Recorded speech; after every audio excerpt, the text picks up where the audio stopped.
Well, thank you, Catherine. The title of my message this morning is The Rest of the Story. Those of you who are of a certain age, as I am, surely remember Paul Harvey and how he would tell a story or an anecdote, and then after the commercial, he would return to announce, and now the rest of the story. And that Bible verse that Catherine just read is one that I've heard easily 100 times, and I've pondered what the rest of that story would be. In the gospel passage that Miles read so beautifully, we learn that Bartimaeus is a blind beggar on the outskirts of Jericho. His name means son of Timaeus, and is he so insignificant that his name is unimportant, that he is only referred to by his father's name? But according to the metaphysical Bible, the name also means son of pollution, son of the unclean, and son of contamination. It was a common belief in biblical times that blindness and other disabilities were caused by a person's sin and uncleanliness. One day, as Bartimaeus is begging, as he typically did, he heard that Jesus would be passing by. So he stopped his begging and he cried out, "Jesus, son of David, have mercy on me." Well, the crowd around Jesus tried to shush Bartimaeus, but to no avail. He cried out again, "Jesus, son of David, have mercy on me."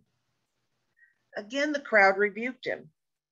Jesus, however, went to him, asked him what he wanted, and he said, "My teacher, will you restore my sight?" And Jesus told him, "Your faith has made you whole." Jesus put his hands on Bartimaeus and healed him. He restored Bartimaeus' sight. And the rest of the story? Bartimaeus got up. He threw off his cloak and then he followed Jesus. And it is believed by many scholars that Bartimaeus stayed with Jesus and the disciples until the crucifixion and burial of Jesus. Well, what's the significance of Bartimaeus' throwing off his cloak? That garment not only protected him from the elements, but it was a government-issued garment and essentially a license for him to beg. After his healing, however, he no longer needed to beg and consequently no longer needed that cloak. That cloak had been his identity. It identified him as unworthy and unclean, for that is how others saw him, and indeed it's how he saw himself. But with his healing came both physical eyesight and spiritual eyesight. He was transformed. He received vision. Some of us may metaphorically be like Bartimaeus. We may be wearing invisible cloaks, cloaks of guilt, or feelings of unworthiness or uselessness.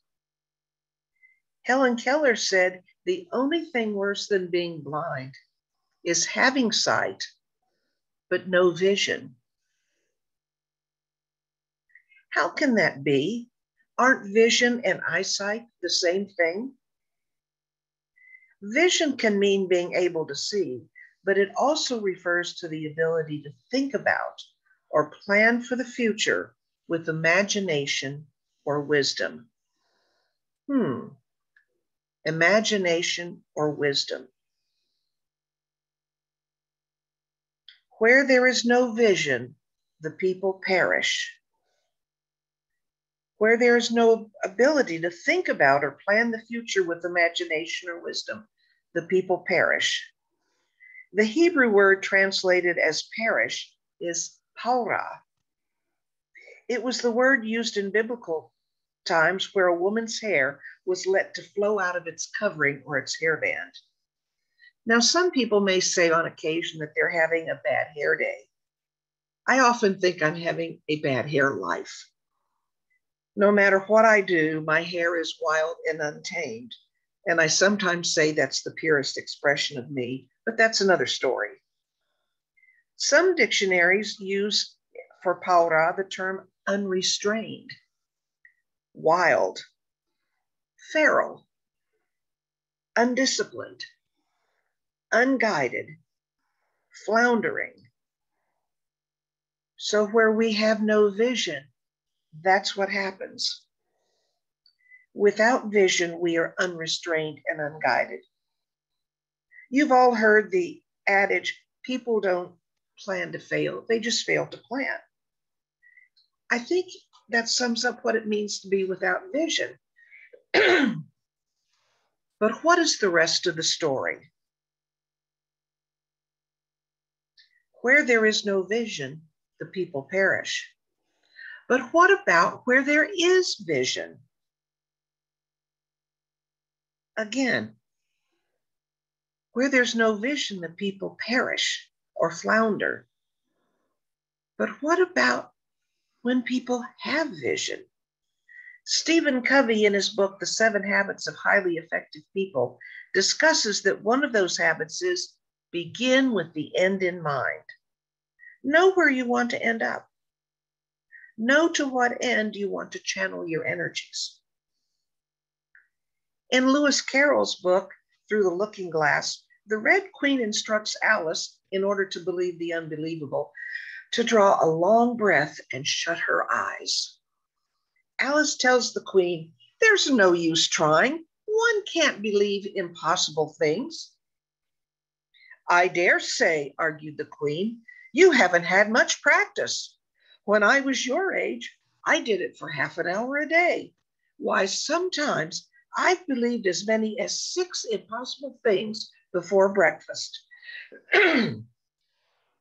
So, how do we develop vision?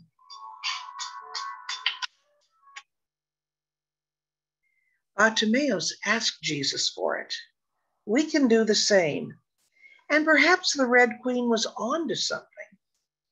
Draw a long breath and shut your eyes. Isn't that something akin to what one learns to do in meditation? To shut one's eyes and concentrate on one's breathing? Vision often comes to people through meditation. There's an Indian parable about a group of men who heard that a strange and wonderful animal known as an elephant had been brought to town. Excuse me. None of them had ever known of such an animal, but they were allowed to inspect it, that animal, to touch it, and to see what it was like. The first man touched the trunk and pronounced that the animal was like a thick steak. The second, who touched the ear, described the elephant as a kind of fan. The third, whose hand was on its leg, described him as a pillar, like a tree trunk. Another man touched the elephant's side and said it was like a wall. The one who felt the tail described the animal as a rope. The last man felt its tusk and claimed that it was hard, smooth, and like a spear. Each man was correct, but his perception was only partial. Sometimes our vision is clouded or only partial. 2 weeks ago, an Indiana friend was visiting me. Pardon me, folks. I mentioned that I was working on this sermon and asked her thoughts about the topic. Her example illustrates vision perfectly. Chris taught English for many years in Warsaw, Indiana. One year, she had assigned her homeroom students the task of writing a letter supporting their choice for Teacher of the Year. Now, most of these students were rather affluent, kids of well-educated and well-heeled parents, and they lived in expensive homes in the best neighborhood in the town. One student, however, Kyle, was dirt poor, yet very smart. Most of the kids chose their fun teachers, or the teachers who had helped them earn scholarships, as their candidates for Teacher of the Year. Kyle, though, nominated his building trades teacher. Now, that particular school had an excellent building trades program where the kids actually learned to build a house. Kyle wrote, "He is a cool guy and all, but he taught me to build houses that are really nice. I know how to put in walls, floors, and windows, and to install a roof so that it doesn't leak. I can paint and put up great woodwork. My kitchens are both handy and beautiful. I can create bathrooms that are like spas and landscape a yard to fit the design of the house. I have great skills and I'm ready for my future because of what Mr. Hyman taught me. But the best part is that I know I can build a house like that for my family and me. Kyle then added, I grew up in a trailer park and I'm not ashamed of that. But I always thought that people like me would always live the way they grew up.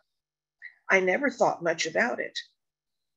But now I know I have a choice of what kind of house I want, and I can make it happen because I know how to design the space I need. Mr. Hyman taught me more than a trade. He opened my mind to opportunities I never believed I could have.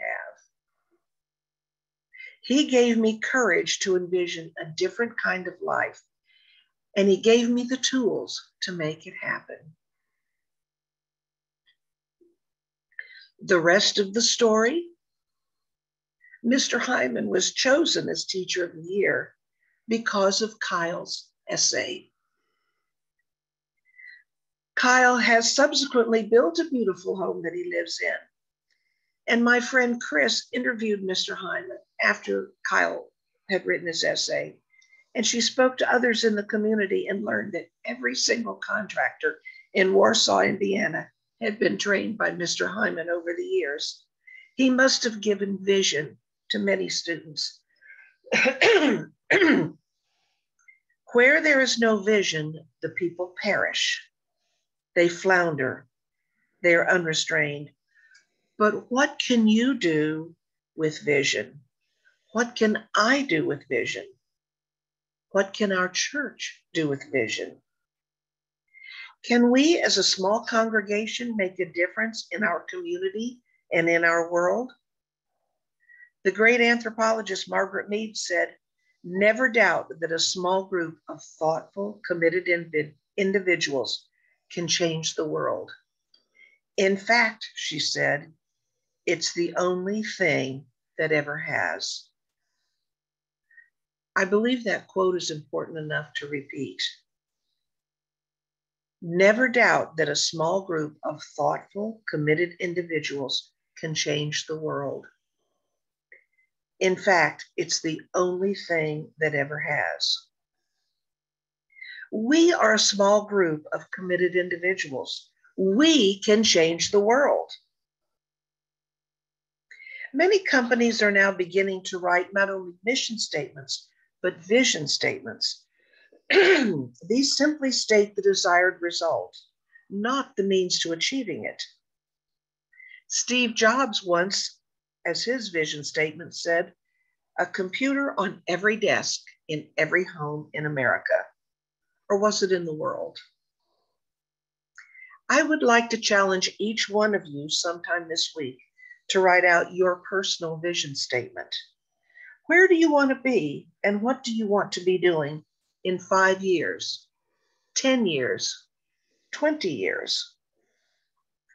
Yesterday, I reached a milestone birthday, and given the ages of my parents when they died, I calculate that I have about 20 more years. If I'm like Mary Monroe, I have 30 or more. What do I want my life to be? What do I want to accomplish? Where do I want to be in those next 20 or possibly 30 years? I'm reevaluating. What do we want for our church in the next years? What do we want to see? We have what I think is a great mission statement, but what is our vision statement? We have a special congregational meeting on October 31st to vote about whether to borrow money and how much to allow us to make some changes to our sanctuary to improve our building. But what do we want? I envision a full sanctuary with several hundred participants and a wide range of diversity in those participants. I envision various programs and activities happening throughout the week that reach people with different interests, not just church participants. I envision a great outreach to the Glenwood community, especially to them, but also to all of metropolitan Chattanooga. And I envision a large and exciting choir, a variety of types of music.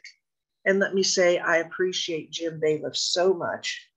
I appreciate his musicianship and his openness to various types of music. And I think we're actually going to hear a Doobie Brothers song at the end of today's service.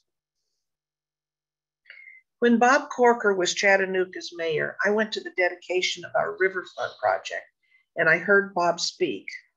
If you're going to dream, then Mayor Corker said, dream big. What's your vision? What would you like to see? Dream big.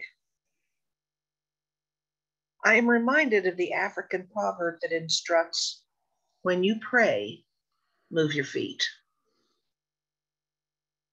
What is the rest of the story for you? What is the rest of the story for our church? You, we can make it happen. And we do that by vision. And I hope by dreaming big and by moving our feet to realize that vision. Together, we can create the rest of the story. Amen.